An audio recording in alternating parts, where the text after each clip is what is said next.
Planck's assumption को समझने से पहले प्लांक्स वो साइंटिस्ट था जिसने ब्लैक बॉडी रेडिएशन के मसले को हल किया और यहीं से मॉडर्न फिजिक्स की हमारे पास इब्तदा हुई। इसको समझने के लिए हम थोड़ा सा पहले अपने कॉन्सेप्ट्स को रिवाइज करते हैं कि एक एटम जब होता है, एटम के सराउंडिंग में हमारे पास जो होते हैं इलेक्ट्रॉन जो होते हैं वो रिवॉल्व करते हैं।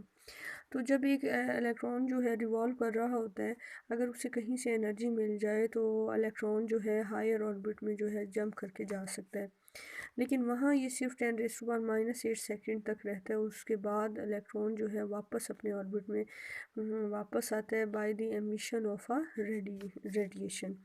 जो उसने एनर्जी एब्जॉर्व की है उसको इमिट करने के बाद ही वो वापस आता है, और जो वो वापस आता है वो एनर्जी होती है E=hf के बराबर। तो इलेक्ट्रॉन ने जो एनर्जी एब्जॉर्व की है, अब ये उसने बेटा वो इमिट की। अब ठीक है, इसके बाद फिर दोबारा अगर एटम को कहीं से एनर्जी मिलेगी, फॉर एग्जांपल हमारे पास एक और ऑर्बिट है दरमियान में, एक और फॉर एग्जांपल कोई और ऑर्बिट मौजूद है, उसका इलेक्ट्रॉन जो है अगर यहाँ पे चला गया तो वो भी वापस आएगा और एक रेडिएशन एनर्जी को जो है वापस आते हुए इमिट करेगा। तो यहाँ से आप देख रही हैं इसने एनर्जी इमिट की, इसने भी एनर्जी इमिट की। तो ये कोई एक मुसलसल अमल नहीं है जो हो रहा है, बल्कि स्टेप्स की शक्ल में हो रहा है। तो फ्लांक्स ने ये जो एनर्जी एमिशन कही कि ये जो एनर्जी इमिट होती है वो किसकी शक्ल में होती है, E=hf, जो कि किसकी एनर्जी है, फोटोन की एनर्जी है। ठीक है, तो प्लांक्स ने हमें बताया कि जो एब्जॉर्ब एनर्जी है जो इलेक्ट्रॉन्स ने की हुई है वो जो इमिट करेंगे वो फोटोन। तो ये जो इलेक्ट्रॉन एक नीचे आया E=hf, उसने एनर्जी इमिट की है, तो यूँ समझो उसने एक फोटोन इमिट किया है। ठीक है, इसी तरह नंबर ऑफ़ एटम होंगे तो वो फोटोन्स को इमिट करेंगे, तो नंबर ऑफ़ फोटोन्स हमारे पास क्या बना देंगे, नंबर ऑफ़ फोटोन्स जो है वो जो कि बाहर इमिट हो रहे हैं हमारे पास, तो वो क्या बना देंगे, एक बीम ऑफ फोटोन हमारे पास आ जाएगी।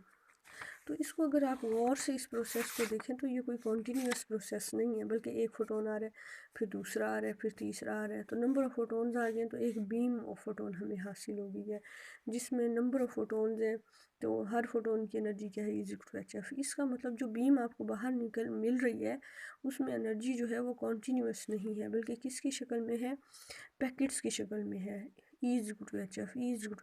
ठीक है, यूँ समझिए अगर ये आपकी एक वेव है तो ये मुसलसल कॉन्टीन्यूस एनर्जी नहीं है, बल्कि एनर्जी जो है किस में, इसकी टोटल एनर्जी जो है इस वेव की वो किस में है, इन पैकेट्स में कैद है। और हर पैकेट में कितनी एनर्जी है, E=hf और E=hf। हमारे पास हर पैकेट जो है वो कितनी एनर्जी रखता है, E=hf, अगला E=hf।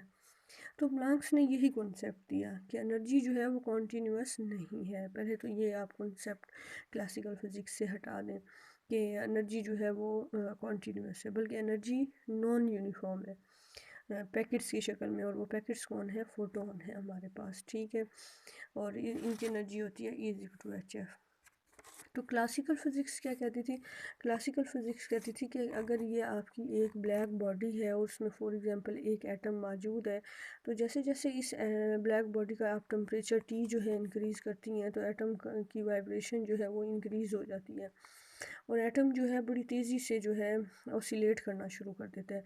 तो ये जैसे जैसे आप दर्जा हरारत बढ़ाती जाएंगी इसकी ऑसिलेशन भी जो है वो बढ़ती जाएगी।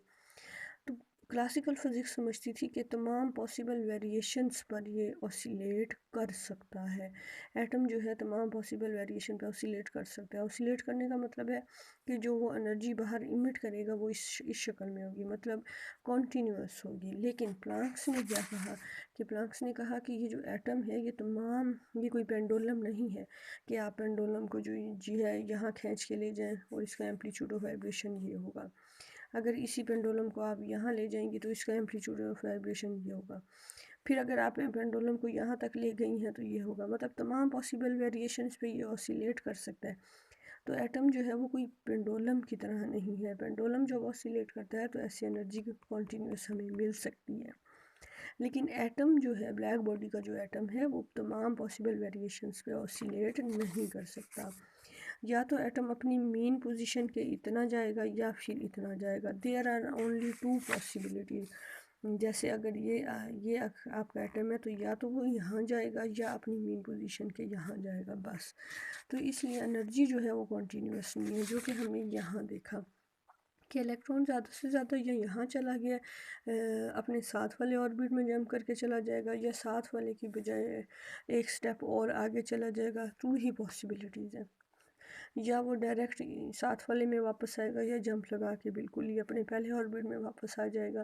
تو جو فوٹون ایک فوٹون ہی ایمٹ کرے گا. اگر بہت زیادہ انرجی ابزارب کرے گا تو 2 فوٹون ایمٹ کرے گا. تو انرجی جو ہے وہ کنٹینیوس نہیں ہے. انرجی کس کی شکل میں ابزارب اور ایمٹ ہوتی ہے بیٹا؟ فوٹونز کی شکل میں. اور یہی ہمارا پلانکس کا کنسیپٹ ہے کہ انرجی جو ہے E = hf ہے اور پیکٹس کی شکل میں ہے.